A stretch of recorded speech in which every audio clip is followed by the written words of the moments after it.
All right, let's go ahead and get started. Lord, we're thankful again, all that you've done for us. We're particularly thankful for your word. Pray tonight as we open this word that you will anoint it as it goes out, anoint my lips to say those things you've had to be said, and anoint our hearts to receive. And we thank you in Jesus' name. Amen. All right, we're continuing in 2 Samuel. And this is chapters 9 and 10 tonight. So let's start 2 Samuel 9, verses 1 through 5. Now David said, "Is there still anyone who is left of the house of Saul, that I may show him kindness for Jonathan's sake?" And there was a servant of the house of Saul, whose name was Ziba. Now, when they had called him to David, the king said to him, "Are you Ziba?" He said, "At your service." Then the king said, Is there not still someone of the house of Saul to whom I may show the kindness of God?" And Ziba said to the king, "There is still a son of Jonathan, who is lame in his feet." So the king said to him, "Where is he?" And Ziba said to the king, "Indeed, he is in the house of Machir, the son of Ammiel, in Lodebar." Then King David sent and brought him out of the house of Machir, Ammiel, from Lodebar. Okay, so you remember last week David had established his kingdom. He set up his administration. He had all of his leaders in place. And so this is sometime after that point. And it could have been in about the 10th year of David's reign. Now they figured that by taking the age and all of it, and trying to figure it all out. And it looks like probably sometime in the 10th year of David's reign, that peace was pretty much around, and there wasn't a whole lot going on. And for some reason, David decided it was time to show some kindness to the house of Saul.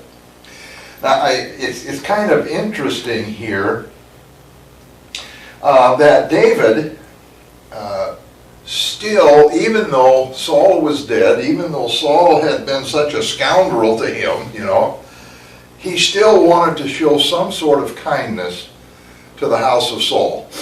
And so he looked around and tried to find anybody that was still left of the house of Saul. I mean, you think about it. This was anybody in the family of Saul. Couldn't find anybody. And David, being raised in the courts, being raised in Saul's court and spent so many years there, his wife, Michal, the daughter of Saul, you'd think somebody would have kept in touch. That somewhere along the line, there was somebody that survived and was still in contact with him. But he couldn't find anybody. And in those days, if you came to the throne and you were now king, it was customary to wipe out everybody from the other family. You just wiped them out. That way you didn't have any problem with revolutions or rebellions or anything else. You just wiped them out. And that way you were the king and you started your kingdom, and your descendants became kings. And that was in those days. But that wasn't what happened to Saul. Saul was wiped out because God wiped him out. Because God prophesied through the prophet that, we're going to just wipe you out. Your house is going to disappear. And we see that happening right here. And so David, he heard that there was a man by the name of Ziba. Now, this man Ziba had been a servant under Saul, and most feel that he was probably the steward of the land of Saul, his property. This would be the guy that was over all the farming activities under Saul. So in other words, this is where Saul made his money, was farming, selling crops, grains or whatever, as well as for his own use and the use of his family. This was probably the guy who was over that. And so he called for Ziba, and after determining who Ziba, that it was actually Ziba, and this indicates that David had no idea who Ziba was.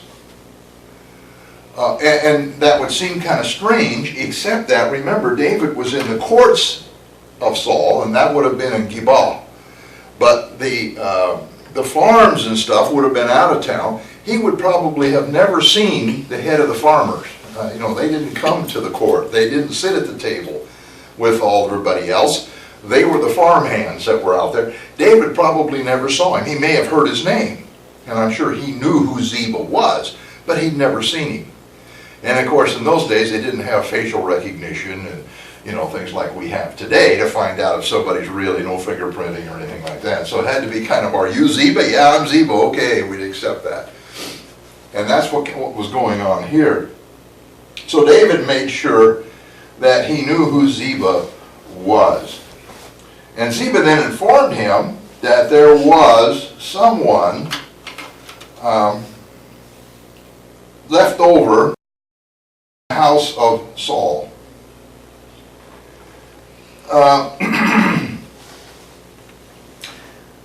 And notice something I forgot to mention here. It says in verse 1 that David said, "Is there still anyone who is left from the house of Saul, that I might show him kindness for Jonathan's sake?"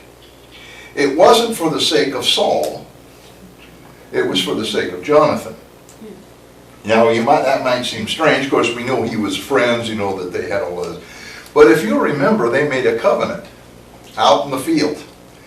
And so David was actually trying to honor the covenant that he had made with Jonathan. And we'll look at that again here in just a couple of minutes.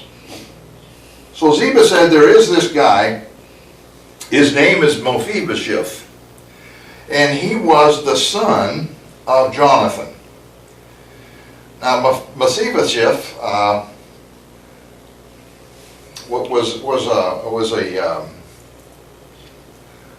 how can I put it? He was lame, but he was not of the upper crust, I think is one way we can put it, probably really nicely.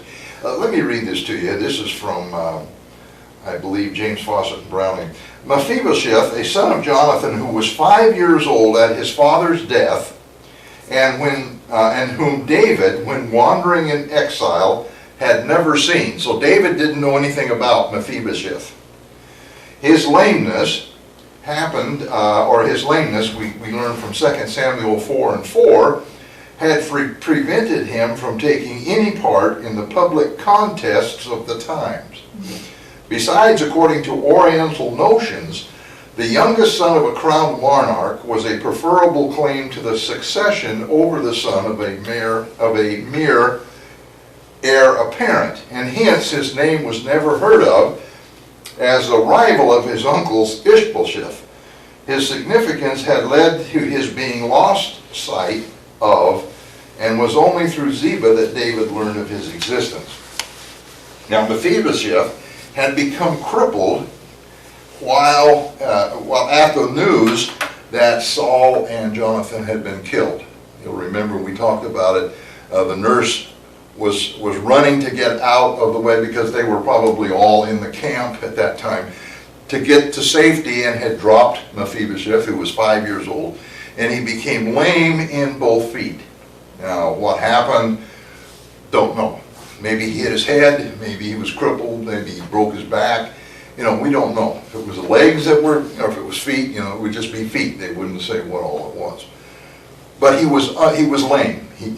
And so being lame, he was looked upon as being a cursed individual. Now David didn't know anything about him. David had no idea who he was.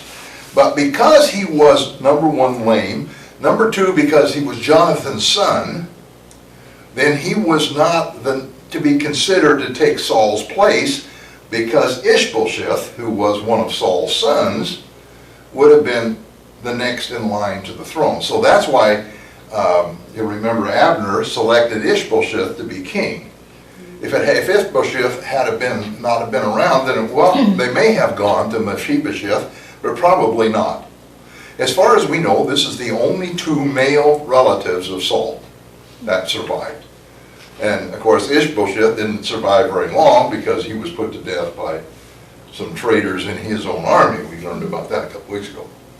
So here's Mephibosheth.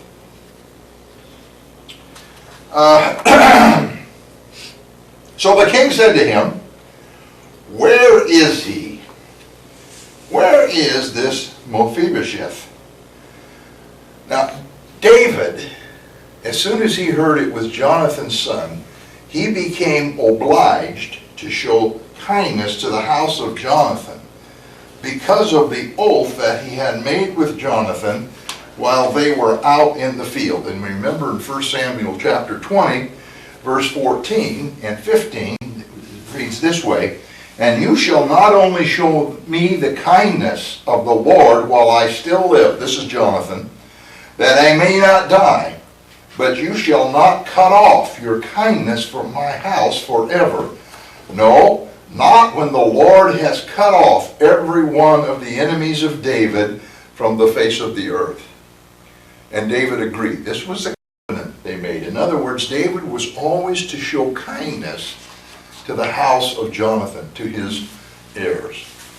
And so here's the only heir in Jonathan's house.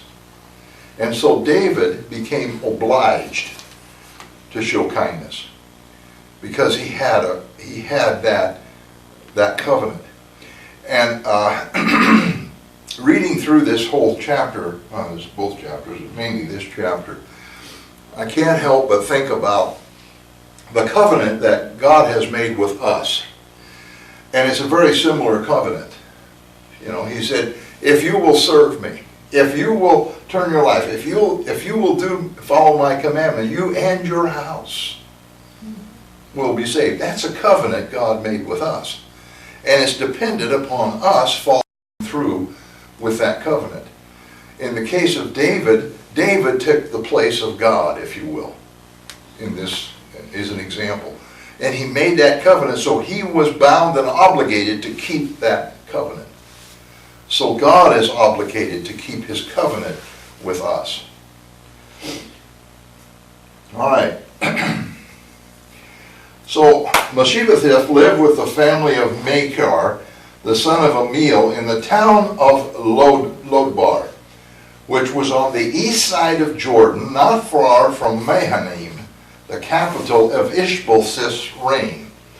Now, whether Ishbosheth even knew that Mephibosheth was around is doubtful, because they would have kept it secret. They wouldn't want Ishbosheth to kill him, which he would have done more than likely, because he was seen to be that kind of a guy, in order to protect his rule, his position. Was that his brother? That was his uncle. Oh, uncle. Ishbosheth was his uncle. Uncle.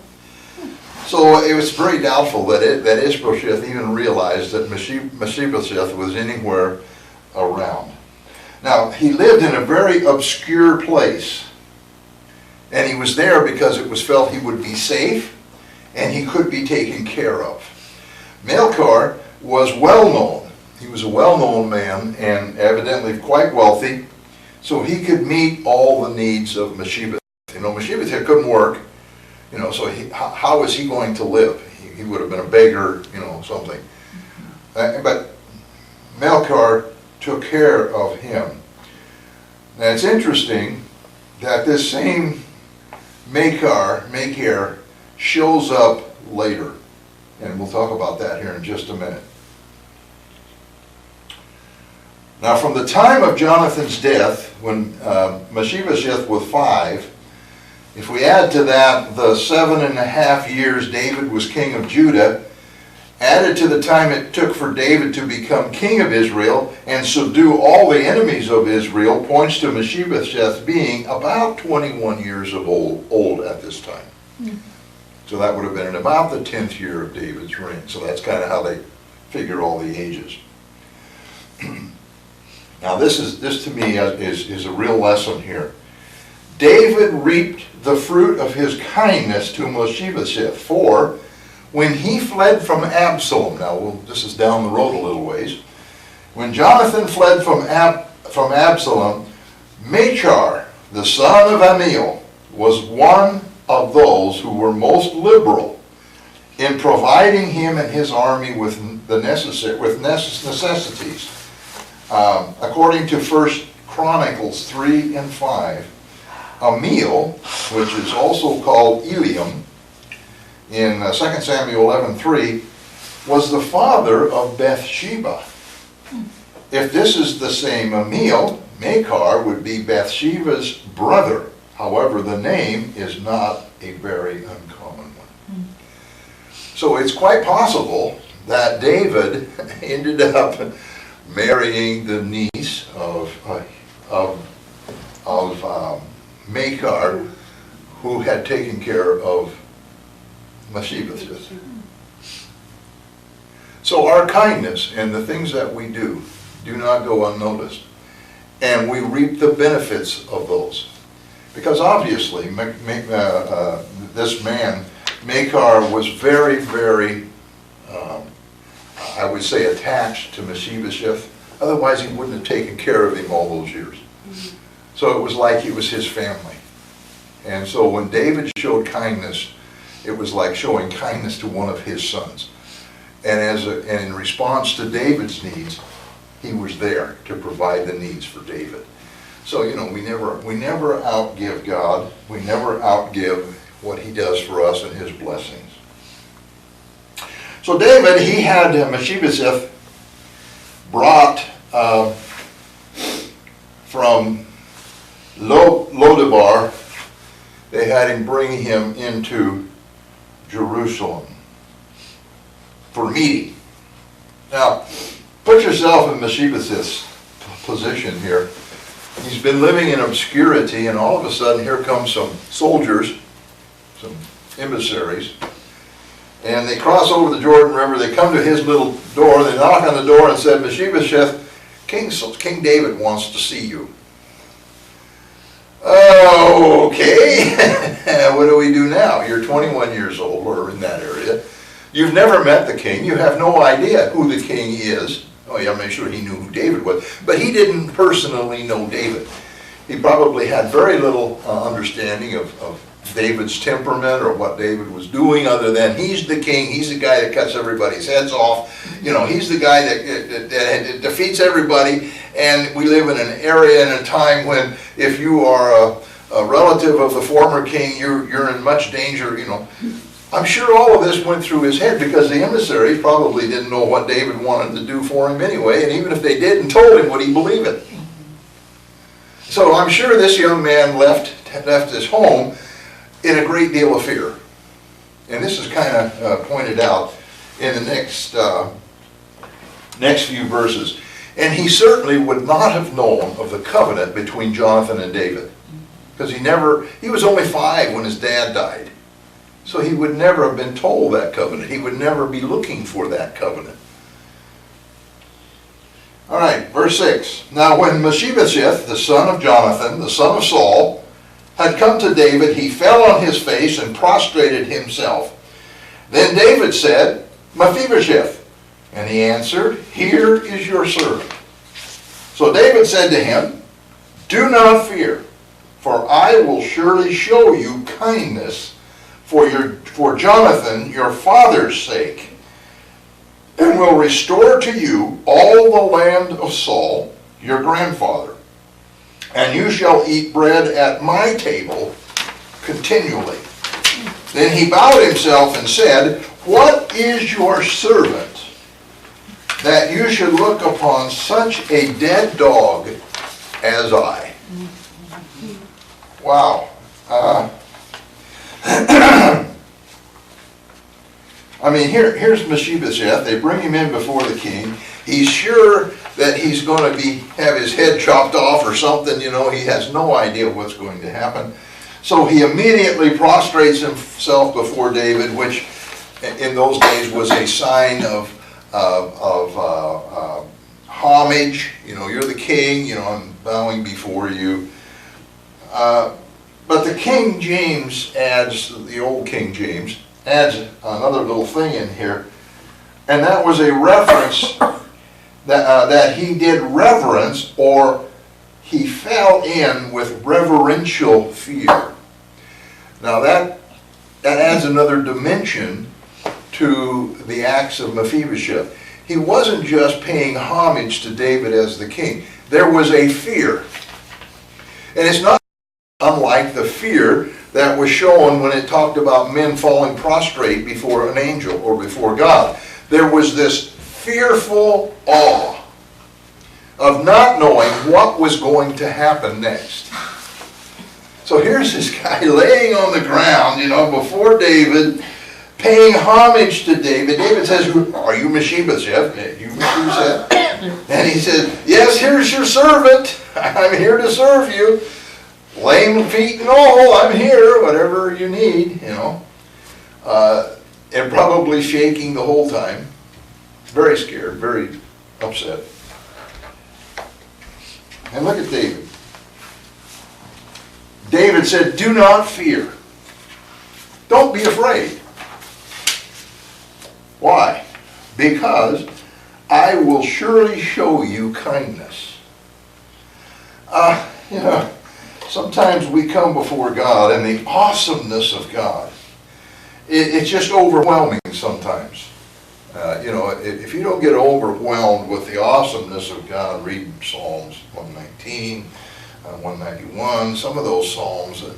There's one of them that starts off and it says, "When I behold your handiwork, when I see the stars," think about it. He's out in the fields and he sees, not like we see today because there's so much junk in the air we can't see, but can you imagine being in an absolutely clear environment and the stars must look like you can reach out and touch them, and there are billions of them, and you look up into the heavens and all the stars and the moon and the planets, and you see all of that. And David wrote, "When I behold your handiwork," the glory of your handiwork, the work of your hands, you made all of this. How much should we be in awe of God? We forget that sometimes. We want to talk about Him being right beside us, walking with us, and that's all true. I'm not taking away from that. But I'm afraid sometimes we lose sight of the real awe-inspiring God that stepped out one day and merely said, "Let there be," and there was. Power. How much power does he really have? And Mephibosheth he's prostrate on the ground, realizing this is the king. This is the one who has absolute control over my destiny right now. I can die in an instant. And then to hear this king say, "Don't be afraid.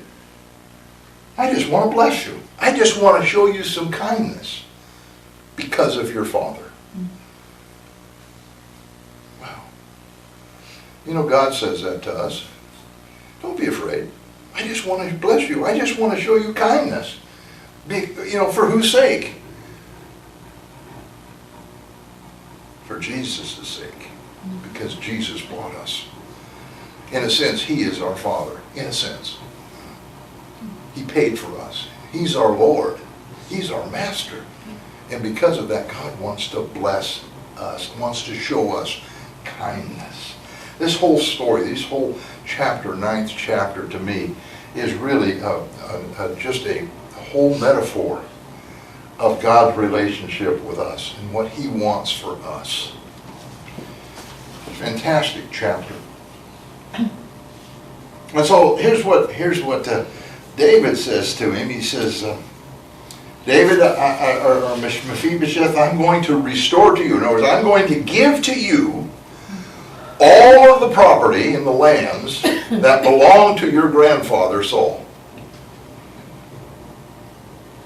This poor kid has been living in obscurity down here, out of the way, having everything, having to, almost beg for everything, and probably feeling like an absolute outcast. And he had a man who really must have loved him to take care of him as well as he did, and to provide everything. But still, I'm sure he felt like he was a burden to him, and you know how you would feel. And suddenly the king says, I'm going to make you a millionaire. I'm giving you all of the land, all the property that belonged to your father. Now remember, Grandfather. Or his grandfather. Well, now think about it. Saul was not just anybody. He was the king, and he had a lot of property.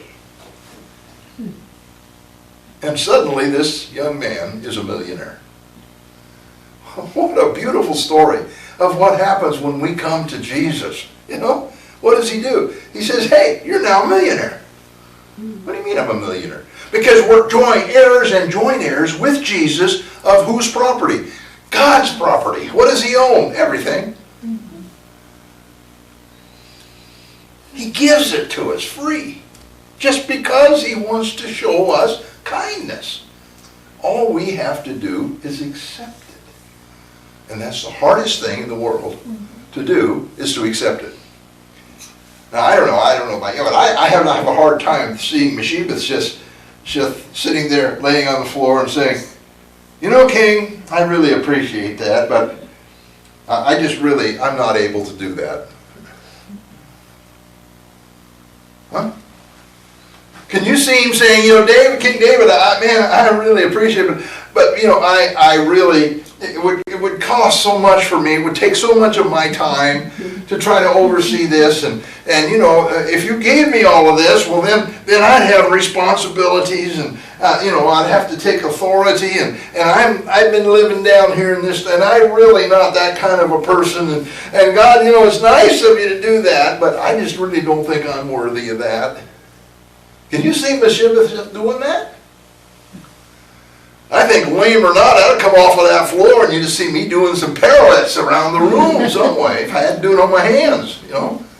Woo, I'm a millionaire. But we have this thing that we are not worthy of what God wants to give us. Now, Mephibosheth had every reason, really, to say, I'm not worthy. I'm basically a beggar that's living in somebody else's house. I'm an orphan. What right do I have to receive any kind of kindness from you? I don't know you. You don't know me. You know. But Mephibosheth understood that the kindness was being given to him because of his father. Kindness to us does not happen because of who we are. We don't receive God's kindness because of how smart we are. We don't receive his kindness because of how generous we are. We don't receive his kindness because of how well we look or how much money we have. We only receive his kindness because of our Father and because of his gift of Jesus Christ giving us salvation. And when we accept that, we are automatically put in line to receive everything that God has. We just have to receive them as God offers them to us. All right. Now look at this property. There was the paternal property that belonged to Saul and had fallen into the hands of David, either through the ascension to the throne or through his wife Michal. You know what? That includes all those donkeys. You remember all the donkeys that Saul was chasing all over? That was his father's. That would have been his paternal property, handed down to Saul. And Saul would have handed it down to his boys, one of them, when he passed away. But because there were none, it fell into the hands of David. As being the next king, he would automatically receive all the property of the previous king. That was the way things worked. And so, this was David's property to give. This would be the property that was handed down from Saul's father Kish, as well as the palace Saul had in Geba. Because Saul had a house in Geba, and that would have been a palace, probably not as fancy as we would imagine, you know, a king to have, because it was a new kingdom. But I'm sure with all the vanity that Saul had, he had a pretty nice house, pretty nice palace built in Geba. So that would have been Mephibosheth's also. And then, of course, he would have become a member of the royal court. Because David said, not only am I going to give you all of this, but you're going to eat bread at my table continually. The way you ate bread with the king continually was when you were in the court. When you lived in King David's house or in his compound. And so every time they ate, all the royal family would come together and eat. All of the kids. So Mephibosheth became like one of King David's children. He fed him. Oh, and what an example. Does God feed us? Does God take care of us? He just wants us to be close to him, and when we're close to him, when we're in the court, we're royal family, no matter who we are.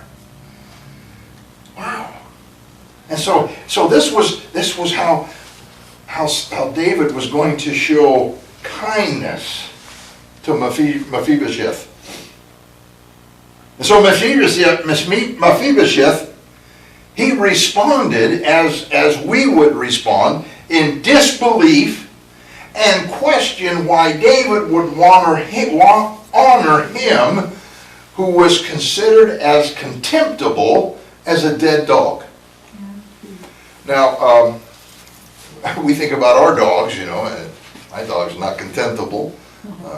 Well, one of them's kind of contemptible, and she keeps getting out or whatever, But in those days, they had wild dogs, and these were not pet dogs.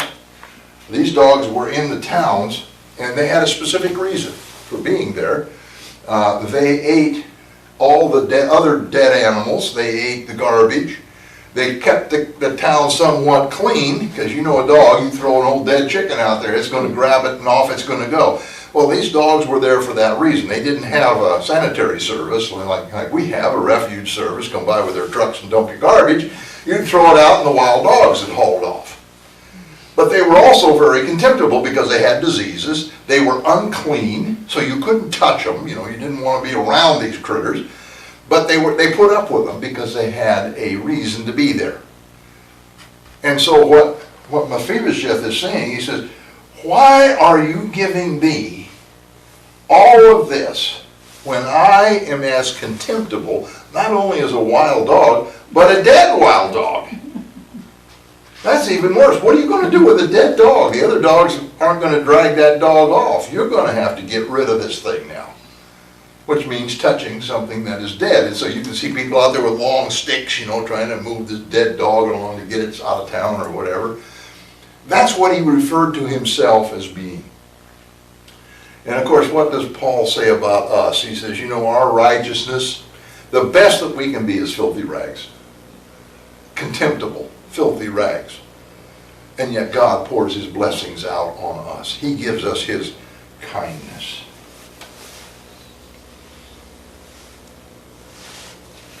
His self-contempt came from his being an orphan as well as lame. All right. So how does David look at this situation? So here's a young man, probably has absolutely no ability to rule or no ability to run a household or to run anything. He's how much skill did he have in doing anything? He's an orphan living with somebody else. Where did he learn anything about bookkeeping? Those kinds of things. So look what he does. Verse 9. And the king called Ziba, Saul's servant, and said to him, I have given to your master's son all that belonged to Saul and to all his house. You therefore, and your sons and your servants shall work the land for him, and you shall bring in the harvest, that your master's son may have food to eat. But Mephibosheth, your master's son, shall eat bread at my table always. Now Ziba had 15 sons and 20 servants. Then Ziba said to the king, according to all that my lord the king has commanded his servant, so will your servant do. As for Mephibosheth, said the king, he shall eat at my table like one of the king's sons. Mephibosheth had a young son whose name was Micah, and all who dwelt in the house of Ziba were servants of Mephibosheth. So Mephibosheth dwelt in Jerusalem, for he ate continually at the king's table, and he was lame in both his feet. So he must have had someone carrying him around, or, Yes. you know, that kind of thing, if he couldn't walk. Yeah, I'm sure they had, servants to carry him around or whatever. Or he may have been able to walk, just not well. In fact, one of the first sermons I ever heard T.D. Jakes preach was on this Mephibosheth. And he had a guy, and he was hauling this guy all over the platform, Mephibosheth. He had him on his back. T.D. Jakes a big man, and he had this guy on his back, and he's preaching, and he's hauling this guy all over the platform, preaching about Mephibosheth. It was really, really good. I mean, he's a fantastic preacher anyway. But David, to show you how wise David was, Mephibosheth needed somebody to do the work, to run the place. Ziba had done it for the king. So Ziba was obviously skilled. Not only that, Ziba was wealthy. I mean, when you have 20 servants, you're a wealthy man. 15 kids, you had to have a lot of servants. I question how smart he was if he had 15 kids, but he had all these kids and servants, so he had a lot of money. What that told David was that Ziba was a very good steward, because when they sold crops or whatever, a percentage went to the steward who took care of it. So he made like a bonus, by how much he brought in. So his wealth came from how well he was able to manage the farm, how well he was able to bring in the crops. And so he was obviously very good at it, to be in this position. So David said, okay, you are now going to work for Mephibosheth. Now if we look at that, we'd say, wait a minute, David, you're telling this guy that he's going to be somebody else's servant. This guy's wealthy. This guy is a farmer. Now, I don't know what he was doing after the death of Saul. He was farming, probably. Still farming. But who was he farming for? Well, maybe he was in business for himself. Didn't matter, he was a farmer. But David assigned him to be Mephibosheth's steward. Now that might have been put down to Ziba, if we just look at it from that perspective. But then David said, now you're gonna take care of all of Mephibosheth's lands. In other words, you're gonna run it, you're gonna sell the crops and all that, and you're gonna bring in enough to feed Mephibosheth. Now, that doesn't mean feed him in terms of how much food Mephibosheth's gonna eat, because he ain't gonna eat any. He's gonna eat David's food. But it also counted towards money. In other words, that's how Mephibosheth is going to get paid. He's going to get money.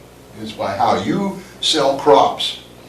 And you're going to get your bonus by selling the crops.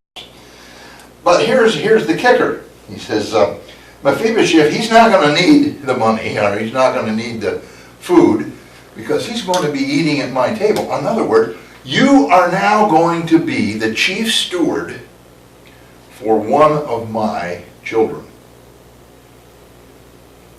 What he was doing to Ziba is saying, we're putting you in an honorable position as taking over somebody in the royal family, because he was treating Mephibosheth as if he was his son.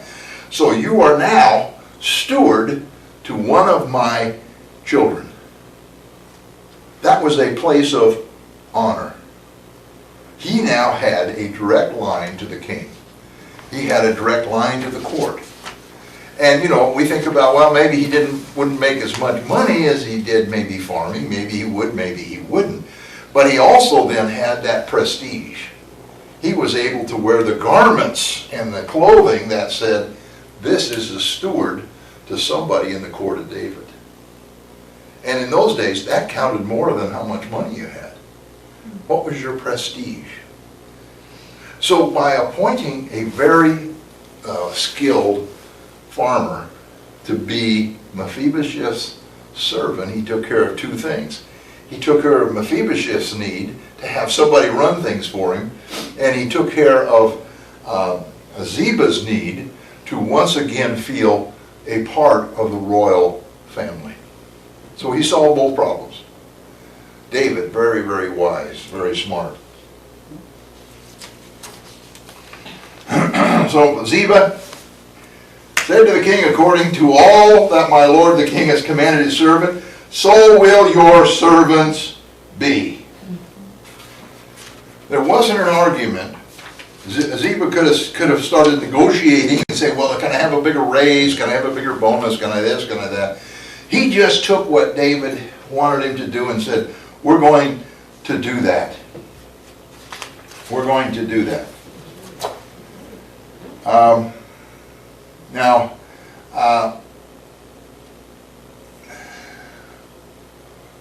David also, by making Mephibosheth, at saying he's sitting at my table, this also emphasized that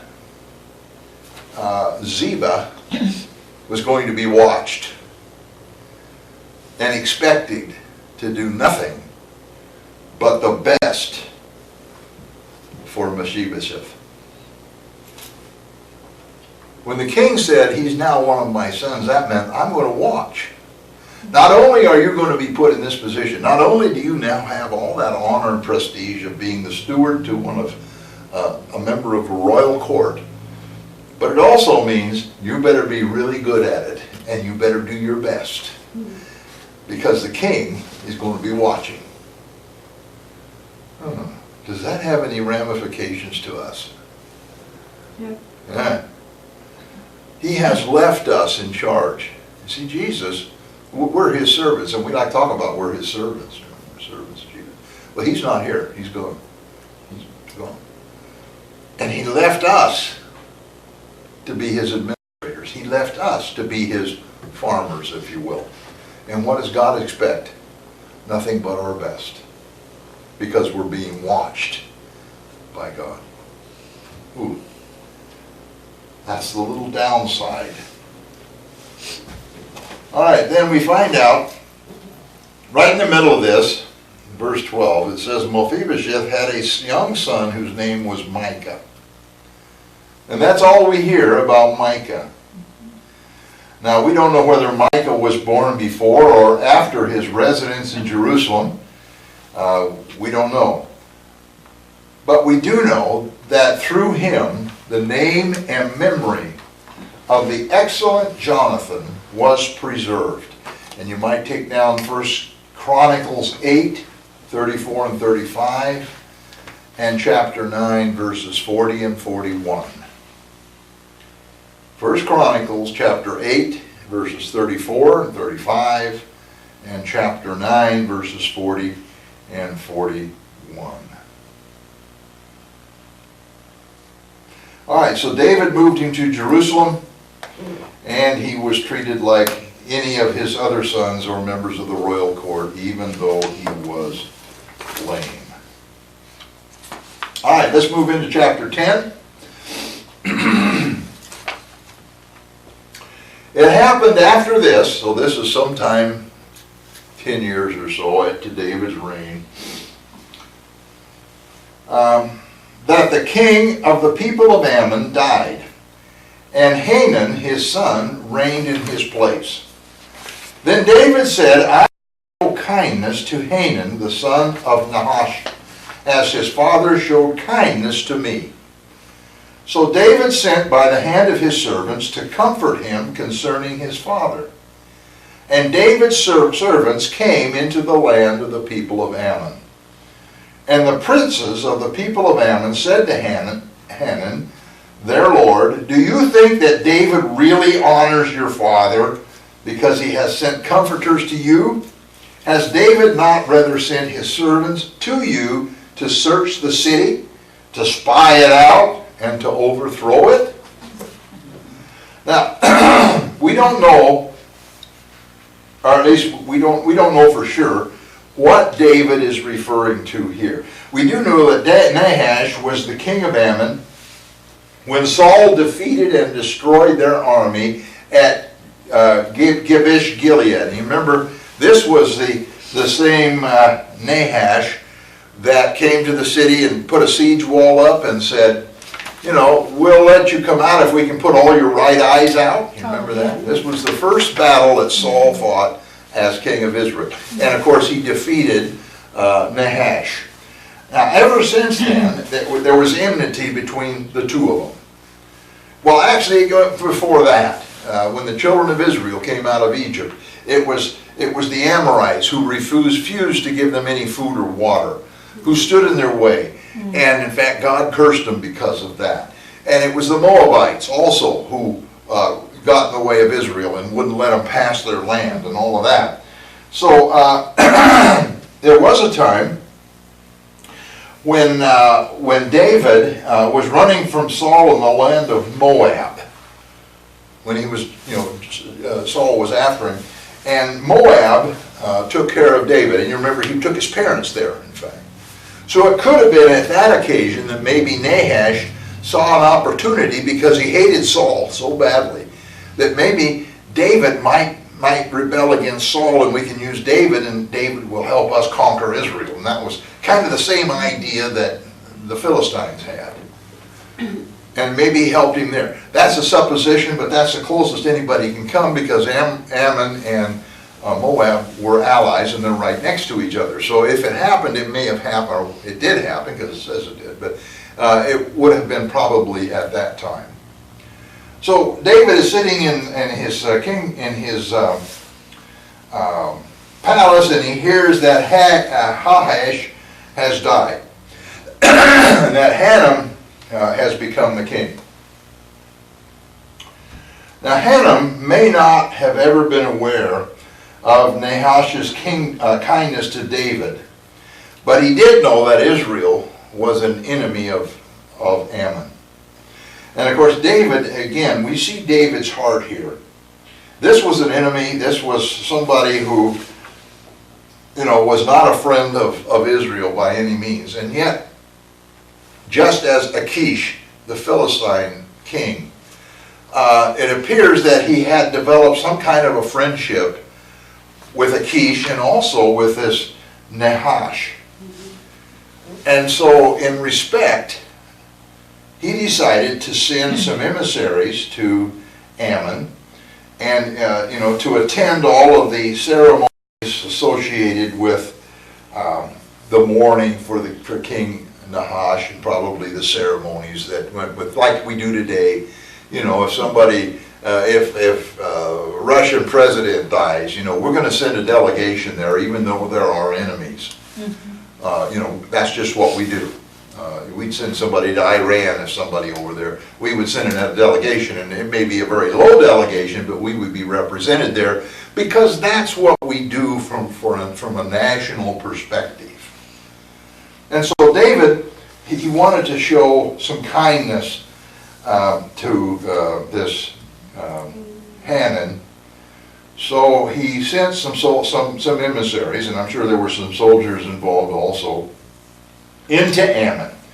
But the princes of Ammon, they talked to Hanun, and they said, "Oh, you got to be kidding me! You really think David's going to send somebody to help you mourn? Who they really care about the fact your dad passed away? They just want to spy on the city. They want to find where they can break through the walls and get into the city. This would be the capital city of Ammon. They just want to see how they can defeat us." And so they convinced Hanun that Israel, these emissaries of David, should not be allowed in. All right? Now, this feeling of suspicion certainly would be a normal feeling, and even deciding not to go into the country would have been somewhat, I'm sure, acceptable. But unfortunately, that isn't what they did. Now, Deuteronomy 23, they were also probably quite aware of what God had spoken to Moses and what was written in the law concerning the Amorites. Deuteronomy chapter 23, verses 3 to 6 says this: "An Amorite or Moabite shall not enter the assembly of the Lord, even to the 10th generation. None of his descendants shall enter the assembly of the Lord forever, because they did not meet you with bread and water on the road when you came out of Egypt, and because they hired against you Balaam, the son of Beor, from Pethor of Mesopotamia, to curse you. Nevertheless, the Lord your God would not listen to Balaam, but your God turned the curse into a blessing for you, because the Lord your God loves you. You shall not seek their peace, nor their prosperity, all your days forever." That's a commandment from God. That's What was the chapter? 23, No, oh, 23, 26. Deuteronomy 23, 3 to 6. Oh, 3 to 6. Yeah. Oh, my goodness. So they were probably aware of that. And they were also aware that David was a stickler for the Word of God. We know that God said you'll have all the land to the Euphrates River. What did we see David last week doing? Going to the Euphrates River and capturing all the land to the Euphrates River. Today, we have conflict, and they want to take Israel and they want to keep them on the west side of the Jordan River, and they want to put them over here. This land's going to be Palestinian. This part, we were there, some of it's Palestinian, some of it's Israeli. I got news for you, they're going to have it all to the Euphrates River. It's theirs. They can portion it any way they want to, but when everything gets said and done, Israel's going to have all of it to the Euphrates River. Fight about it all you want to, but that's what's going to happen. Because God's word never fails. And here we have his word, and David, being a stickler for the word of God, they probably felt that this was going to be one way that David was going to fulfill this curse on them. All right, verse 4. "Therefore Hanun took David's servants, shaved off half of their beards, cut off their garments in the middle at their buttocks, and sent them away. When they told David, he sent to meet them, because the men were greatly ashamed. And the king said, Wait at Jericho until your beards have grown, and then return." So Hanun, and this is what got him in trouble. He could have said, just turn around and go out. We don't want you in our territory. Would have upset David some, but it would have been, okay, we understand. But instead of that, he took all of their delegation. They cut off half of their beards. To the Arabs, this was considered equal to flogging or branding somebody. This was how they showed their absolute contempt. To Israel, it was a sign of shame and of the utmost disrespect. Well, he wasn't happy with that. Then he took their long robes and he cut them off right there. Yeah, and sent them on their way, and the breeze a blowing. Well, there were several things here. Those long robes were essential to survival in those days. That's what they covered up with to stay warm at night. That's how they got out of the sun in the middle of the day. They used those long robes for their survival. It was important to them. So it wasn't just an idea of showing their nakedness. It was a matter they had taken away part of their ability to even survive. Now, sent them on their way. The first town that they would have encountered when they crossed the Jordan River was Jericho. And at that time, it was a very obscure village. Jericho had been destroyed by Joshua, and this was a village that was built not on the ruins of Jericho, but off some distance from the original Jericho. But it was just a village. It was just a small, very obscure place. And so David sent word to them and said, stay there. Just wait right there. And he gave them clothes and whatever they needed, and said, you stay there until your beard grows out. Because if they would have come to Jerusalem with a half a beard, or had shaved them completely off, that would have been a sign of shame. And it had been accepted back into the courts, you know, they would have been, look at that guy, you know. So this way, it enabled them to just stay right there, let your beard grow back in, I'll take care of matters. All right, verse 6. When the people of Ammon saw that they had made themselves repulsive to David, the people of Ammon sent and hired the Syrians of Beth Rehob and the Syrians of Zorba, 20,000 foot soldiers, from the king of Maacah 1,000 men, and from Ishtab 12,000 men. Now when David heard of it, he sent Joab and all the army of the mighty men. Then the people of Ammon came out and put themselves in battle array at the entrance of the gate. And the Syrians of Zobah, Beth, Rehob, Ishtab, and Maacah were by themselves in the field. All right. Now, this is one of those uh-oh moments. When Haman realized the reaction of David, now it says here that they were repulsive. The actual word there means to stink or be odious. Ammon suddenly stunk as far as David was concerned. And what do you do with something that stinks? You get rid of it, right? It was one of those oh no moments. Haman suddenly realized, oh no, I've stirred up the hornet's nest. I've made a mistake. We had some hornets last month. They were down in our flowers, in our driveway. And you walk by and man, they'd come out of there. They stung one of my neighbors. So I had the man come out. And he took a look at those hornets, and he has this, you know, this pump thing. He stood halfway across the driveway. He was training this kid to do it. He had the kid doing it, of course. They both put their sweatshirts up and pulled their sleeves all down and got all ready. And then he stuck that thing down there and he hit that button and he started shooting that spray in there. You know, those hornets come out of there. You know. I was in the house watching out the window. I wasn't going to be out this one. But that's kind of what happened here.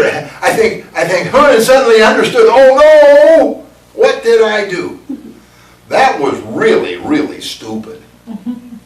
And so he began to hire all of these mercenaries. And he began to go around and hire Syrian mercenaries.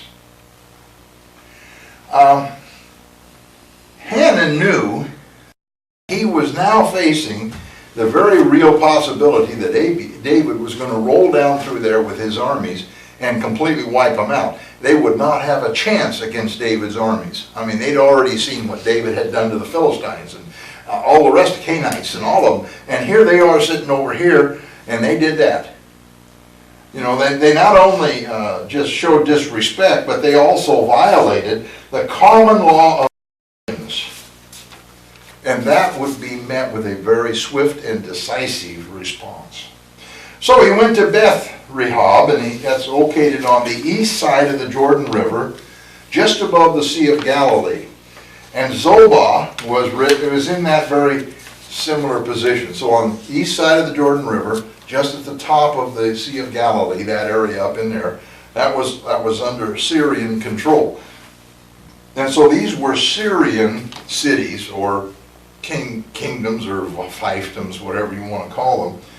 And so he got men from there. Then he went to King Micah, and they don't know where he ruled exactly, but it was evidently a very small state somewhere in Syria, because he could only furnish 1,000 troops. The rest of them were 12,000 and 20,000, you know, whatever.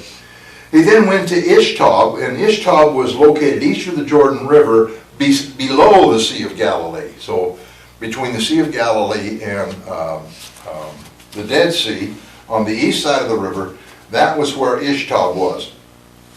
Now we learn in 1 Chronicles chapter 19 that Ammon paid 1,000 talents for these mercenaries. So it cost him a pretty good penny. to go out there and hire all these mercenaries to come down and protect Ammon.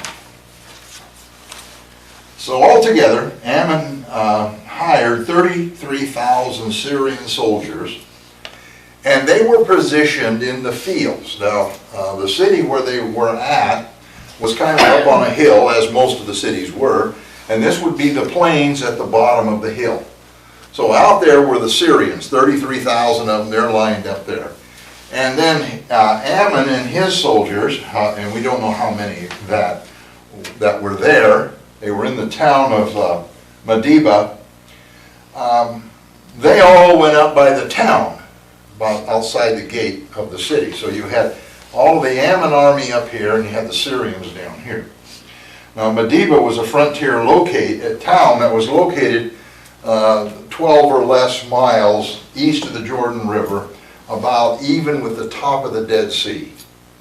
This was in the territory of Ammon.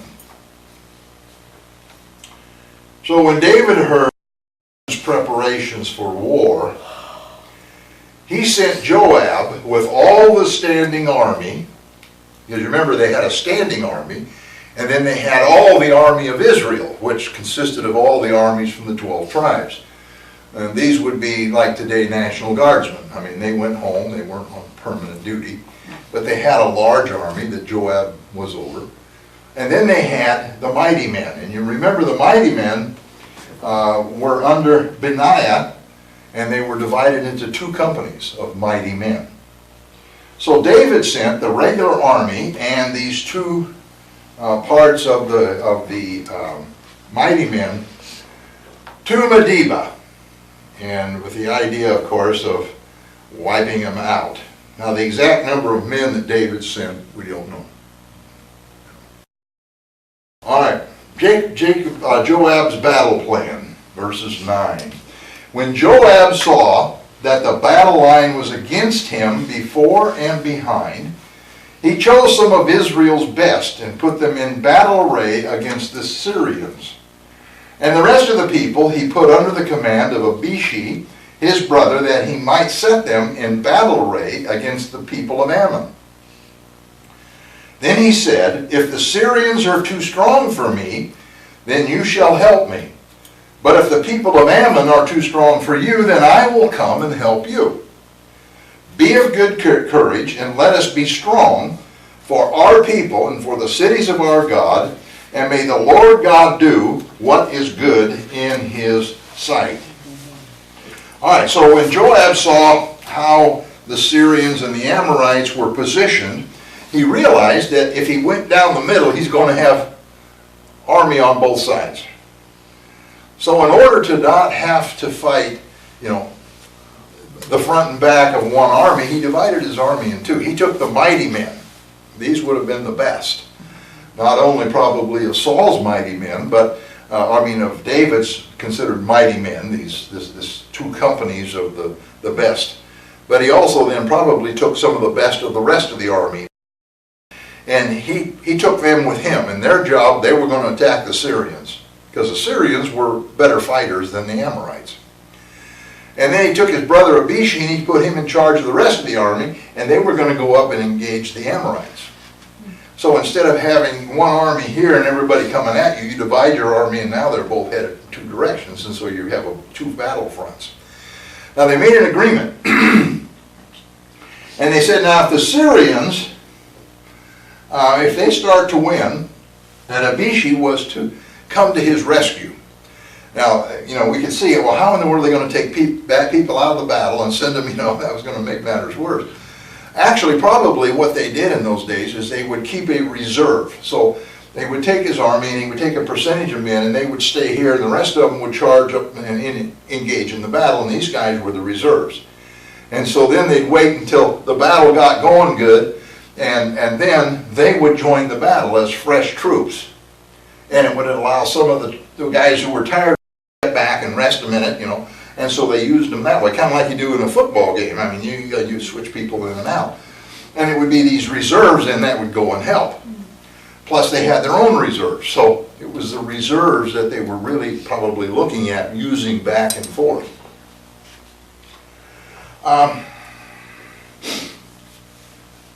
So, Joab goes into battle. Now notice Joab encouraged the army before they started, and this is really a kind of a good speech here. Because Joab said, he said, "Be of good cheer and let us be strong for our people and for our cities."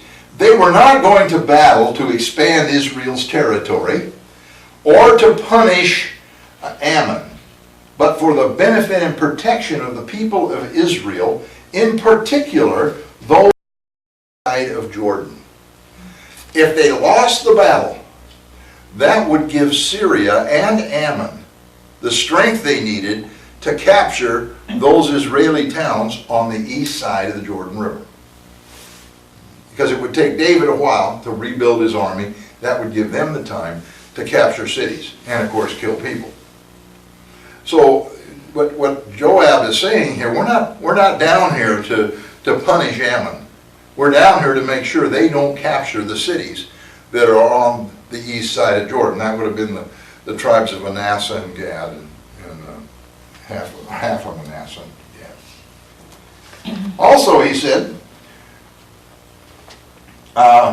to be strong for our people and for the cities of God. Those cities that were given to Israel that were on the east side. So it was not just the people, it was also the cities. And now notice this.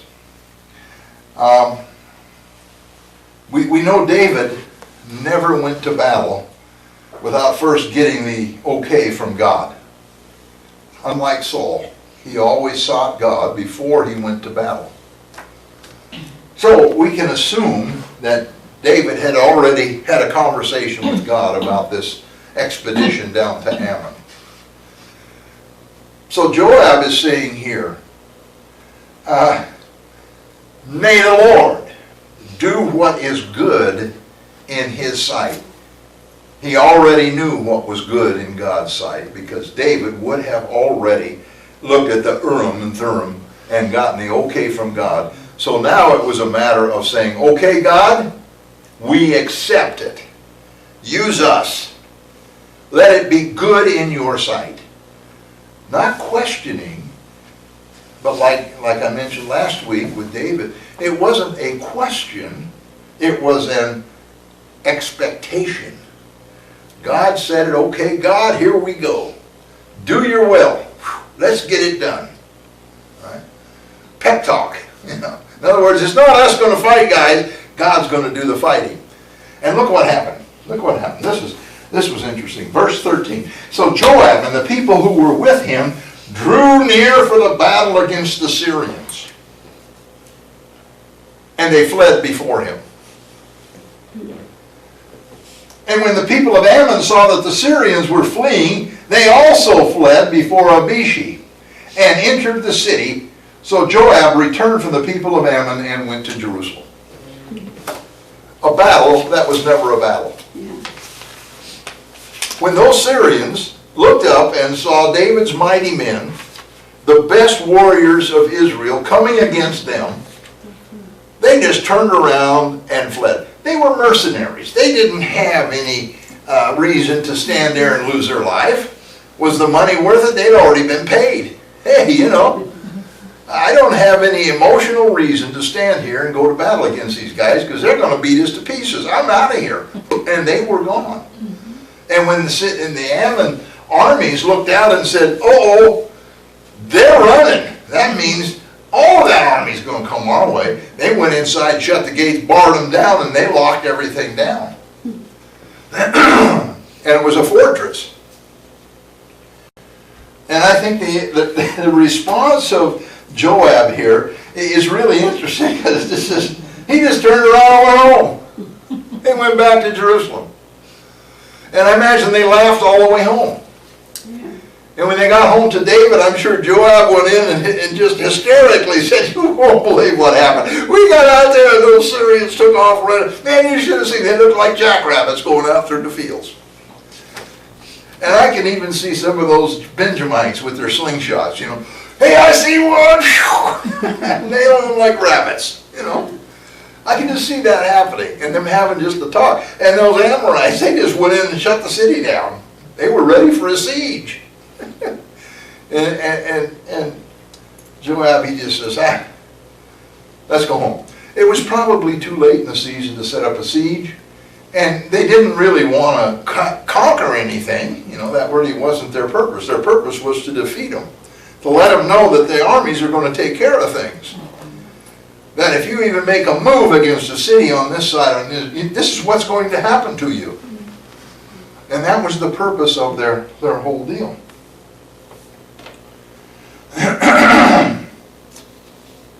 All right.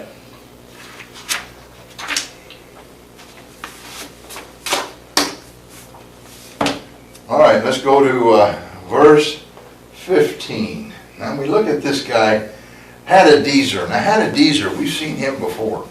He should have learned the first time. When the Syrians saw that they had been defeated by Israel, they gathered together. Then Hadadezer sent and brought out the Syrians who were beyond the river, and they came to Helam. And Shobach, the commander of Hadadezer's army, went before them. When it was told David, he gathered all Israel, crossed over the Jordan, and came to Helam. And the Syrians set themselves in battle array against David and fought with him. Then the Syrians fled before Israel, and David killed 700 charioteers and 40,000 horsemen of the Syrians, and struck Shobach, the commander of their army, who died there. And when all the kings who were servants to Hadadezer saw that they were defeated by Israel, they made peace with Israel and served them. So the Syrians were afraid to help the people of Ammon anymore. So here's this guy Hadadezer. And when he saw all these mercenaries running, he gathered them all together, and he sent over to Mesopotamia. He said, I want all your armies. So he was a pretty important guy, and he was king of that area, kind of the top dog there. So they gathered all of these armies together. And obviously it was pretty good sized armies, from you see how much David took and defeated them. And he took Shobach, who was his commander of his own army, and appointed him over this combined Syrian army. Now they went to the town of Helam. Now Helam was a few miles east of the Jordan River on the banks of the Jabbok River. Now I don't know how far, maybe 2 to 3 miles, right? They weren't far apart. And when David heard that Hadadezer was gathering an army, it says he gathered all of the armies of Israel. This wasn't the standing army and his mighty men. He got all of them. He called up Benjamin. He got on the phone to Manasseh and all the tribes. He says, I want all of the army. I want them all here. So he had a very, very large army. And we learn from Chronicles and from other writings that what he did is he got his whole army together, and they did a forced march. They took off from Jerusalem, and they marched constantly all day, all night, until they got to the river Jordan. And they crossed that river Jordan, and they came to the city Helam, and the Syrians were taken completely by surprise. They didn't know that they could move that fast. Now, this is from history and from the other indications. They went to battle. When the Syrians saw them, they set up battle array and got all ready, and David defeated the armies of Syria. And this is what's interesting to me. He killed 700 charioteers. David didn't have any chariots. It was forbidden for Israel to have horses. They didn't have any horses, so they didn't have any chariots. All they had were foot soldiers. How do you defeat How do you defeat 700 chariots without any chariots or horses? Wow. They're all pretty good with bows and arrows and slingshots and spears. So they got 700 charioteers. Well, then look at the horsemen. 40,000 horsemen. They wiped out the horsemen. Now, you know, those were fighting horses. You know, they would ramp all the air and all. You've seen the movies and stuff. A horse is a big animal. You know, if you have a horse that's less than 1,000 pounds, you got a little tiny horse. I mean, they're big.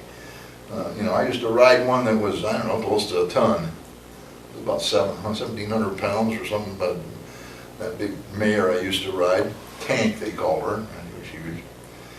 But she was a great horse, loved her. But, you know, and you get that much weight coming at you, and it's pawing the air and running you over. I mean, you know, it's a pretty frightening thing. But his men stood their ground and killed all of those horsemen. And not only that, they killed Shobach, the commander of their army. Now, by killing the commander, you kill the chief communicator. You know, you had chariots, horsemen, footmen. Who's going to take over the battlefield? Who's going to tell people where to be? You know, Shobach had in his mind his battle plan and where he was going to move. He's dead. Now what happens? And everything just goes in complete disarray because you don't have somebody in control. And of course, they took off and they fled. And it's interesting that the kings of the cities that made up the territory of Hadadezer, when they realized that their Syrian army, as large as it was, as well equipped as it was, had fallen to David and were fleeing, look what they did. They became afraid to help the people of Ammon anymore. And so they became the servants of David. Now, what that means, you know, as we've learned before, is that they paid tribute. They put themselves under David by paying tribute and taxes. And the upside to them was David now was their protector. So the armies of Israel would protect them as long as they paid their tribute and paid their taxes. So they never again decided to try to help Ammon. And that's it for tonight. Do we have any questions? What happened to Ammon? Ammon